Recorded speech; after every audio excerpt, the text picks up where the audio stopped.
Assalamualaikum warahmatullahi wabarakatuh.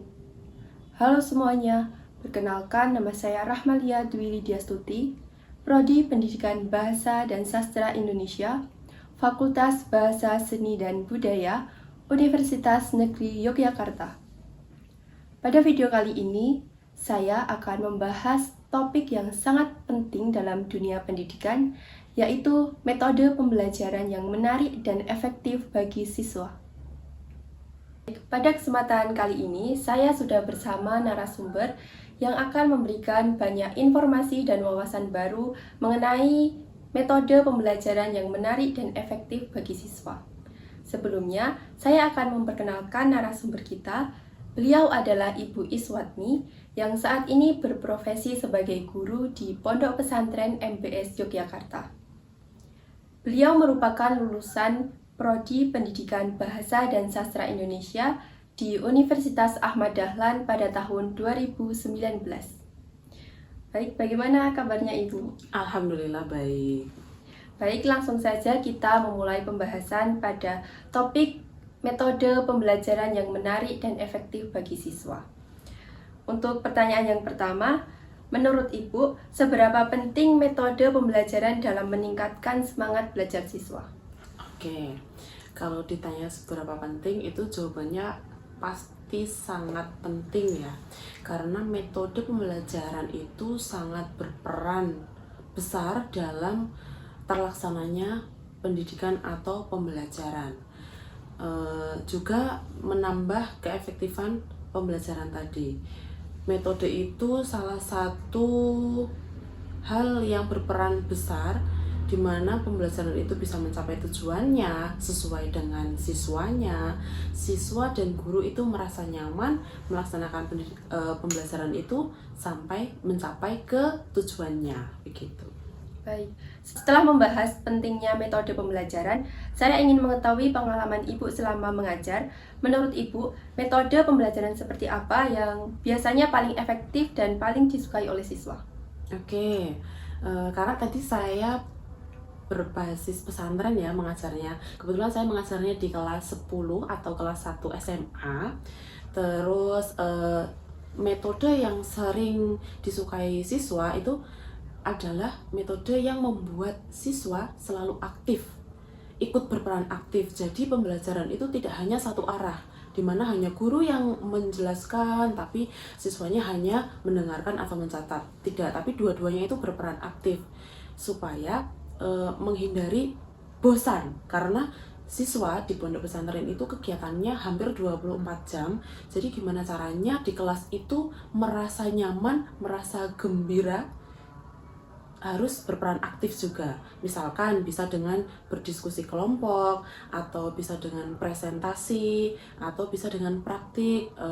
Salah satu contohnya ada materi mengenai negosiasi. Nah, negosiasi itu bisa nanti di beberapa kelompok nanti dibuat, lalu mereka membuat semacam dialog. Nah, nanti akan dipraktikkan ke depan begitu. Atau di materi puisi, setelah membuat puisi ada beberapa atau bergantian akan membacakan puisi di depan kelas. Nah, itu justru akan sangat membangun semangat siswa supaya selalu tertarik dan tidak membosankan begitu.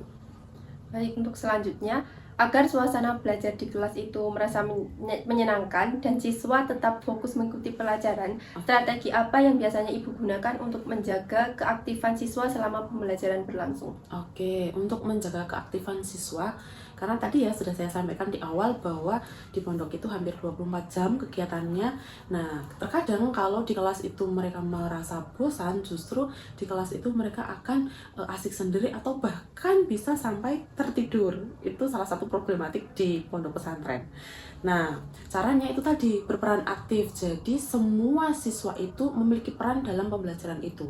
Walaupun per kelompok itu, setiap kelompok kan terdiri dari beberapa siswa ya. Nah, semuanya itu harus mendapatkan peran. Jadi gimana caranya supaya mereka tuh melaksanakan tugasnya dan bertanggung jawab atas peran-peran mereka, begitu. Atau bisa juga dengan tanya jawab, begitu. Baik, Saat ini teknologi juga semakin berkembang dan mulai banyak digunakan dalam dunia pendidikan. Menurut Ibu, apakah penggunaan media digital atau teknologi pembelajaran cukup membantu proses belajar siswa di kelas? Oke, oh di era sekarang ini ya, apalagi dengan zamannya AI, apa-apa mudah sekali. Nah itu memang pengaruhnya sangat besar. Walaupun di pondok pesantren itu sudah dibatasi, tidak diperkenankan atau tidak diperbolehkan menggunakan elektronik, bahkan gadget di asrama maupun di kelas, tapi tetap ada pengaruhnya. Terkadang di kelas pun mereka itu mencoba bernegosiasi dengan gurunya, mengajak menonton gitu. Nah, itu salah satu strategi. Caranya ya oke menonton, tapi guru bisa mengarahkan tontonannya itu ke yang berkaitan dengan materi. Jadi tidak di luar materi. Akan sangat membantu sekali. Di kelas itu disediakan TV, jadi itu bisa dimanfaatkan. Santri juga tidak keterbatasan informasi di luar walaupun tidak boleh menggunakan gadget atau elektronik. Nah, guru itu tugasnya adalah membimbing atau mengarahkan mana yang boleh dan mana yang tidak begitu. Baik. Selain menggunakan teknologi, beberapa guru juga menerapkan metode diskusi maupun kerja kelompok dalam pembelajaran. Menurut Ibu, apakah metode tersebut efektif dalam meningkatkan pemahaman dan kerjasama siswa? Oke, memang iya, diskusi itu sangat efektif apalagi di pondok pesantren ya. Karena itu tadi tidak boleh menggunakan gadget atau elektronik. Jadi salah satu metode atau strategi diskusi itu justru sangat efektif. Karena di situ semua siswa itu memiliki peran, jadi guru memberikan tugas berdiskusi, memberikan masalah. Nah, santri atau siswa itu menyelesaikan gimana nih caranya supaya masalah yang sudah diberikan ini bisa mencapai solusinya. Nah, mereka memiliki tanggung jawab untuk menyelesaikan itu tadi. Jadi sejauh ini diskusi itu menurut saya masih sangat efektif untuk melihat juga potensi dari beberapa siswa, karena terkadang siswa itu kalau secara keseluruhan satu kelas itu masih malu-malu, tapi kalau diskusi kelompok kecil itu terlihat, oh ini yang sukanya menyampaikan pendapatnya, oh ini yang mendengarkan dulu tak baru memberikan masukan begitu. Ya. Di dalam kelas tentu ada siswa yang aktif, tetapi ada juga siswa yang kurang bersemangat dalam belajar. Lalu bagaimana cara Ibu menghadapi atau memotivasi siswa yang terlihat kurang semangat mengikuti pembelajaran? Oke, betul sekali ya. Di dalam satu kelas, apalagi saya itu mengajarnya kelasnya lumayan banyak, jumlah santrinya itu paling sedikit 30. Jadi ketika ada momen di mana mereka itu merasa bosan, itu beberapa siswa itu akan asik sendiri, mengobrol, atau bahkan tadi yang saya sampaikan di awal, tidur. Nah, itu memang menjadi tantangan. Gimana caranya? Biasanya saya itu melakukan pendekatan dulu kepada beberapa anak itu, atau misalkan hanya salah satu. Kok dari pertemuan pertama sampai pertemuan ketiga ini santri atau siswa ini kurang bersemangat dalam pembelajaran, ini apa masalahnya? Biasanya saya cari permasalahannya dulu. Apakah ada permasalahan pribadi atau ada permasalahan di pembelajaran saya di mata pelajaran bahasa Indonesia gitu ya. Nah, setelah saya berhasil berkomunikasi secara pribadi tadi, karena pelan-pelan ya, anak sekarang kalau langsung ditanya kamu kenapa, itu kadang susah menjawabnya gitu. Nah, saya lakukan pendekatan dulu pelan-pelan, kenapa, ada masalah apa, atau mungkin bisa cerita ke saya, ke ibu, nanti kita cari solusinya. Nah, sambil nanti pelan-pelan saya arahkan untuk ikut pembelajarannya begitu. Memang tidak instan, tidak langsung di waktu itu anak langsung mau manut begitu, tidak, tapi memang bertahap. Biasanya setiap pertemuan nanti si siswa ini akan saya libatkan, misalkan ditanya jawab, atau saya tunjuk sebagai pemimpin diskusi, atau misalkan di pertama pembelajaran harus ada yang membacakan puisi dulu. Nah, si siswa ini saya minta untuk membacakan puisi dulu begitu, supaya ada perannya terlihat di kelas itu. Jadi anak merasa, oh ini saya punya tanggung jawab di kelas ini, harus ikut ini di pembelajaran gitu. Baik. Setiap siswa memiliki kemampuan dan karakter yang berbeda-beda. Apakah menurut Ibu seorang guru perlu menyesuaikan metode pembelajaran dengan kondisi siswanya? Oke, iya betul sekali ya. Guru itu harus mampu menerapkan metode yang sesuai dengan siswanya, karena siswa sekarang kan juga berbeda-beda. Cuman tidak bisa kalau di praktik di lapangan guru harus anak ini harus menggunakan metode ini, anak ini harus menggunakan metode ini, tidak bisa. Jadi lebih ke metode yang bervariasi. Ketika menggunakan materi A atau misalkan menggunakan materi anekdot, itu guru membuat kelompok, lalu siswa diminta untuk membuat semacam komik. Nah gitu, jadi lebih tepatnya disesuaikan dengan pertama materinya, yang kedua kan disesuaikan dengan tadi siswanya, dan yang ketiga disesuaikan dengan lingkungan belajarnya gitu. Baik, sebagai pertanyaan terakhir sekaligus penutup wawancara ini, apa pesan atau motivasi yang ingin Ibu sampaikan kepada para siswa agar lebih semangat dalam belajar, dan pesan Ibu kepada para guru agar selalu bisa memberikan metode pembelajaran yang menarik? Oke, untuk pesan atau motivasinya untuk para siswa, saya mengutip pendapat dari Bapak B.J. Habibie.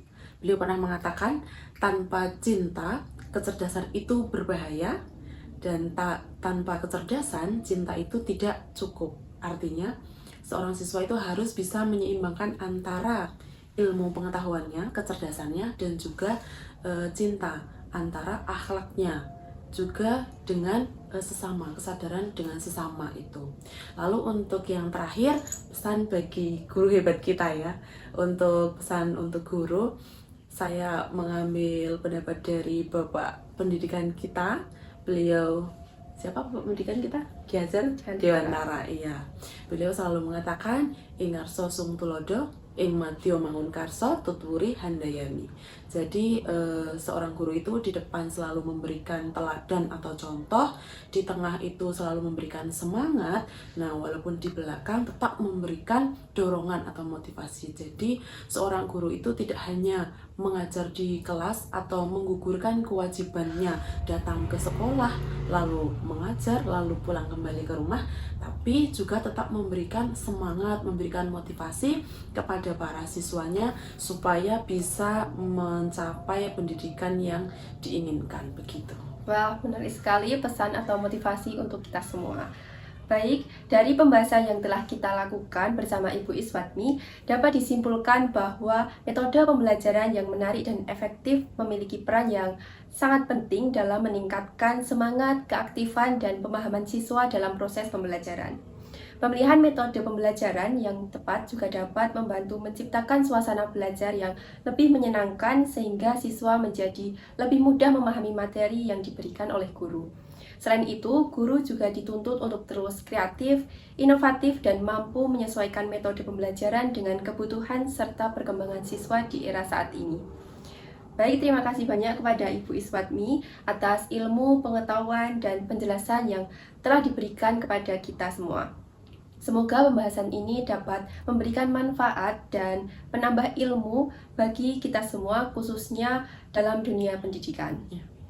Baik, demikian pembahasan pada kali ini dengan topik metode pembelajaran yang efektif dan menarik bagi siswa. Terima kasih telah menyaksikan video saya sampai selesai. Sampai jumpa. Wassalamualaikum warahmatullahi wabarakatuh.